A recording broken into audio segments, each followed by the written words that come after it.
दोस्तों, आज के इस एपिसोड में हम एक ऐसे भौतिक घटना को सुनेंगे जो न सिर्फ वास्तव में किसी के साथ घटा था, बल्कि वो सभी अद्भुत घटनाएं आज भी उनके साथ होते हैं। उम्मीद करता हूँ कि आपको ये पसंद आएगा, इसलिए बिना और देरी किए सीधे उस घटना की ओर चलते हैं।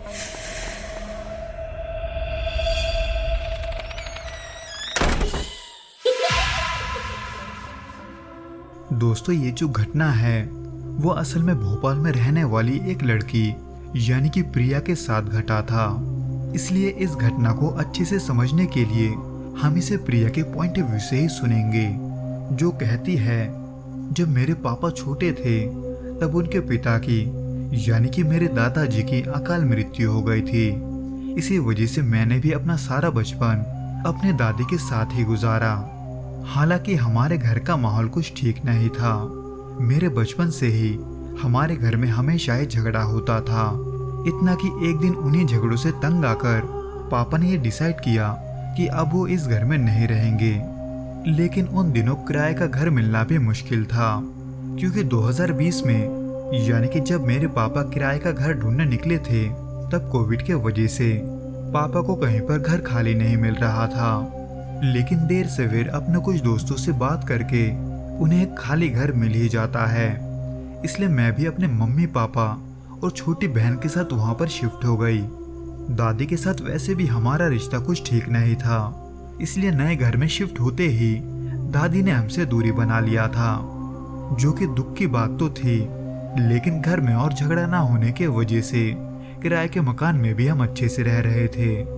जहाँ पर रहते हुए 1 साल बीता ही था कि तभी अचानक एक दिन हमें ये खबर मिलता है कि दादी अब इस दुनिया में नहीं रही। वो 22 अक्टूबर का दिन था, जब उनकी मृत्यु की खबर सुनने के बाद हम सभी दादी को देखने उनके घर गए। वहां पर दादी के शव को देखने के बाद सच कहूँ तो मैं बहुत ही ज्यादा डर गई थी। ऐसा बोलना तो नहीं चाहिए, मगर दादी पहले से बहुत ही अजीब और डरावनी दिख रही थी। उनका पीठ का स्किन पूरी तरह से बिस्तर के साथ चिपक गया था और चेहरा पूरे तरीके से फूला हुआ था। वहां जाने के बाद मुझे ये पता चला कि दादी पिछले 2 महीने से कोमा में थी और उनकी देखभाल असल में मेरी बुआ कर रही थी।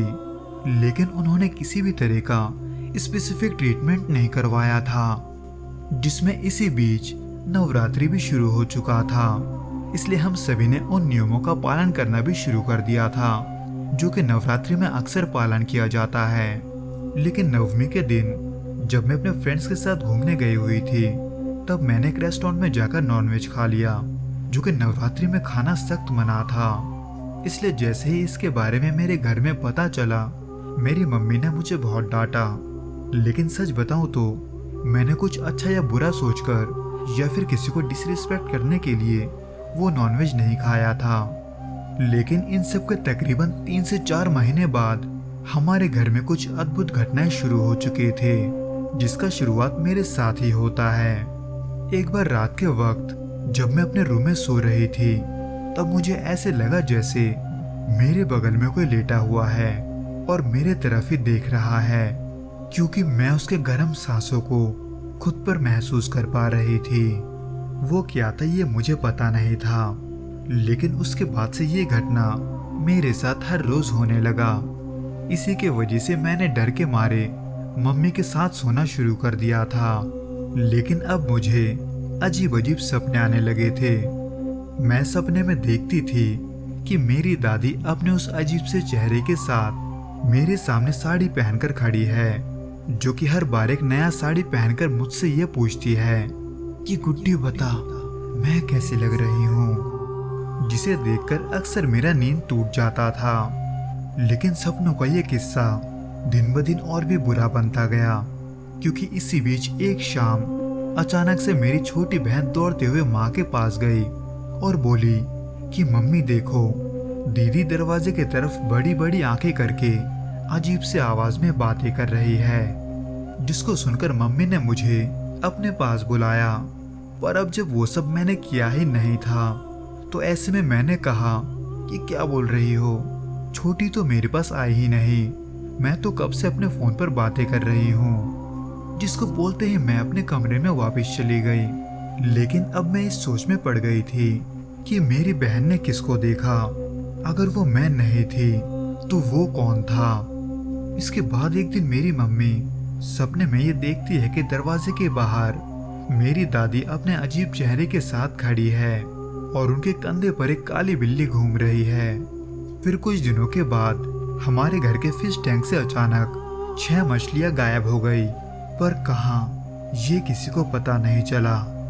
हमारे घर का रूम बाथरूम के साथ ही अटैच है, इसलिए एक सुबह जब मैं अपने रूम में बैठी हुई थी तब बाथरूम में से अचानक किसी के नहाने का आवाज आता है।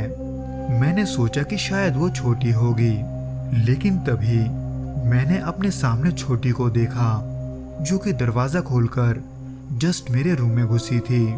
इसलिए मैंने तभी भागकर बाथरूम का दरवाजा खोला ये देखने के लिए कि उसमें कौन है। लेकिन बाथरूम में मेरे सामने कोई नहीं था, जिसको देखकर मैं हैरान इसलिए थी क्योंकि बाथरूम में चारों तरफ पानी गिरा हुआ था, ऐसे मानो कि अभी कोई नहा कर निकला है। और फिर ऐसे ही धीरे धीरे हर रात हमारे खिड़की के पास एक बिल्ली भी आने लगी, जो कि लगभग पूरी रात हमारे घर के तरफ देखते रहती थी। हालांकि मैंने उसे भगाने का बहुत कोशिश किया, लेकिन वो हर बार वापस आ जाती थी। जिसमें इसी बीच एक रात मुझे ये महसूस हुआ कि एक काला सा साया मेरे सामने खड़ा है, जो कि धीरे धीरे अपना हाथ मेरी तरफ बढ़ा रहा था। जिसको देखने के बाद मैं इतना डर गई थी कि मैंने रोना शुरू कर दिया। जिसको सुनकर मम्मी भी बाहर आ गई और ये पूछने लगी कि मुझे क्या हुआ है। इसलिए आखिर में मैंने ये डिसाइड किया कि मैं उन्हें सब कुछ बता दूंगी, उन सभी घटनाओं के बारे में भी जो मेरे साथ घट रहे थे। हालांकि मम्मी को तो मेरे बातों पर यकीन आ गया था, लेकिन इन घटनाओं को सुनने के बाद भी मेरे पापा को इन बातों पर यकीन नहीं आता।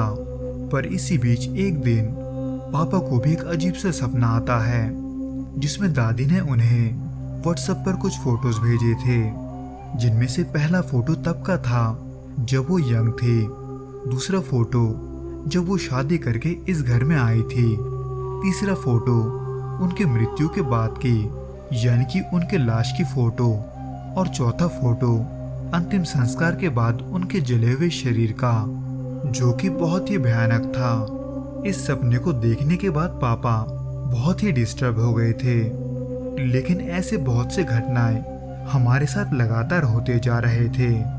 इसलिए हमने घर में एक नारायण पूजा करवाने का फैसला किया।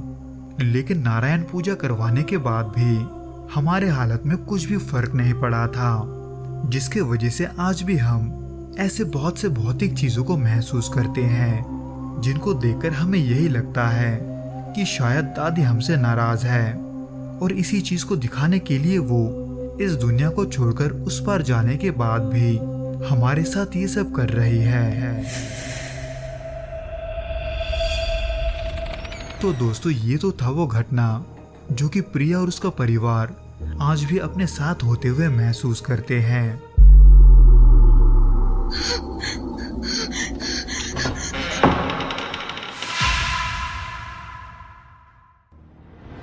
दोस्तों, ये जो घटना है वो 2001 के गर्मियों के समय अजीज नाम के एक आदमी ने खुद अपने आंखों से देखा था, जो कि मुर्शिदाबाद के एक गांव का रहने वाला है।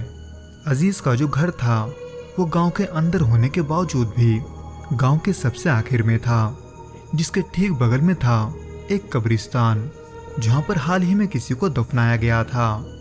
जिसमें इसी बीच एक दोपहर जब अजीज अपने खेत की तरफ जा रहा था, तब उसका नजर उसी कब्र पर पड़ता है जहां कुछ दिनों पहले किसी को दफनाया गया था। जहां पर अजीज ने यह देखा कि उस कब्र के आसपास कुछ तो जला हुआ है। पास जाकर देखने पर उसने ये देखा कि उस कब्र के ऊपर मिट्टी के हांडी के अलावा 2-4 दिए और सिंदूर जैसा कुछ पड़ा हुआ है, जो कि अजीब तो था ही, लेकिन गौर से देखने पर अजीज ने यह देखा कि उस कब्र को सर के तरफ से हाल ही में किसी ने खोदा है, जो कि अजीज वहां के मिट्टी को देखकर यकीन से कह सकता था। इसलिए उसने इस बात को जाकर अपने गांव के मौलाना को बता दिया। और फिर धीरे धीरे ये बात पूरे गांव में भी फैल गया, जिसको सुनकर सभी लोग ये दावा करने लगे थे कि किसी ने यहाँ पर किसी तरह का जादू टोना किया है, जो कि बदकिस्मती से सच भी था, क्योंकि इसके 2 दिन के बाद से ही उस आदमी के परिवार वालों ने, यानी कि जिस आदमी को कुछ दिनों पहले दफनाया गया था, उनके साथ पैरानॉर्मल गतिविधियां शुरू हो जाती है, जिसके बारे में अजीज को इसलिए पता था क्योंकि उन लोगों का घर उससे 5-7 मिनट के दूरी पर था। इसलिए उन लोगों ने, यानी कि जिनके साथ वो घटनाएं हो रहे थे, उन्होंने किसी पीर बाबा से मदद लेने की कोशिश की। हालांकि इसके वजह से कुछ दिनों के लिए सब कुछ फिर से नॉर्मल हो गया था, लेकिन उसके ठीक 7 दिनों के बाद अजीज को कब्रिस्तान की तरफ से बहुत ही गंदा बदबू आता है। तब रात के यही कोई 2 बज रहे थे। हालांकि पहले तो अजीज को ये लगा था कि शायद कोई कुत्ता या बिल्ली मर गया होगा, लेकिन अजीज ने सुबह उठकर देखा कि कब्रिस्तान के चारों तरफ भीड़ है। पर क्यों, ये देखने के लिए अजीज भी वहां पर चला गया। दोस्तों, उस दिन अजीज ने जो कुछ भी देखा वो इतना भयानक और इतना घिनौना था कि वो उसे आज भी नहीं भुला पाया। उसने वहां जाकर देखा कि जिस आदमी के कब्र के ऊपर किसी ने जादू टोना किया था, उस आदमी के मृत शरीर को ही किसी ने बाहर निकालकर उसका पेट फाड़ दिया है, जिसके वजह से उसके आसपास का जमीन खून से लाल हो रखा था। और वो जो कब्र था, उसको देखकर ऐसा लग रहा था कि मानो उसे किसी भेड़िए ने नोच नोच कर खोदा है। लेकिन इसमें सबसे ज्यादा अजीब बात यह थी कि उस आदमी को मरे हुए तकरीबन 15-20 दिन हो चुके थे, तो ऐसे में उसके शरीर से ताजे खून का निकलना, ये बात किसी के पल्ले नहीं पड़ा। इसलिए उस मृत शरीर को फिर से दफनाने के बाद अजीज और वहाँ का मौलाना एक बहुत ही बड़े पीर बाबा से मिलने गए। वो पीर बाबा, जो कि अजीज और मौलाना के बातों को सुनकर हैरान थे, वो उनकी बात मानकर उनके गांव में आने के लिए मान जाते हैं। जब वो पीर बाबा उस कब्रिस्तान में पहुंचे, तब उन्हें भी वो बदबू आता है जो कुछ दिन पहले अजीज को और बाकी गांव वालों को आया था, एकदम सड़े हुए लाश के जैसे। पर ऐसा क्यों है, ये जानने के लिए वो पीर बाबा अपने उस जिन को भेजते हैं जिसे वो काबू करते थे। जिसके बाद जाकर उस पीर बाबा को उस जिन से ये पता चला कि किसी ने ना सिर्फ यहाँ पर काला जादू किया है, बल्कि उसी काले जादू के मदद से उन्होंने घूल को बुलाया है। दोस्तों, घूल को असल में सबसे खतरनाक जिन में से एक माना जाता है, जो अक्सर कब्रिस्तान के मुर्दों को खाकर ही अपना भूख मिटाते हैं। हालांकि वो लोगों के बीच में रहना पसंद नहीं करते, लेकिन उन्हें जब भी कोई बुलाता है, वो किसी का जान लिए बिना वापस नहीं जाते, फिर चाहे वो बुलाने वाले का हो या फिर किसी और का, जो कि वो पीर बाबा भी अच्छे से जानते थे। और साथ में ये भी कि अगर उस घूल ने उस मरे हुए आदमी का मांस चखा है तो उसे रोकना मुश्किल है। यानी कि जिस किसी ने भी ये काला जादू किया था, वो उसने उसी के परिवार के ऊपर किया था जिसका लाश उस घूल ने खाया था। हालांकि मौलाना के कहने पर उस पीर बाबा ने उस घूल को रोकने का बहुत कोशिश किया, पर ना तो वो उसे रोक पाए और ना ही उन्हें यह पता चल पाया कि वो काला जादू किसने किया था। वैसे तो वहाँ के लोग यही मानते थे कि शायद वो उनके किसी दुश्मन ने किया होगा।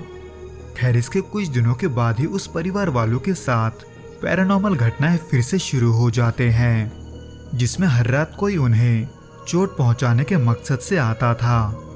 हालांकि इन सब से डर के वो परिवार वाले अपने पड़ोसियों के घर पर भी रात गुजारते थे, लेकिन वहां भी वो घूल उनका पीछा नहीं छोड़ता। कभी कभार तो ऐसा भी होता था कि सुबह उठकर उन्हें अपने शरीर में पंजों के निशान, यहाँ तक कि नाखून से नोचने के निशान भी मिलते थे। कभी कभार तो उन्हें ऐसा भी लगता था कि नींद में कोई उनके छाती के ऊपर चढ़कर उनका गला दबा रहा है। पर इन सब के बाद क्या हुआ, ये अजीज को नहीं पता, क्योंकि कई दिनों तक ये सब झेलने के बाद उस परिवार ने उस गांव को ही छोड़ दिया था।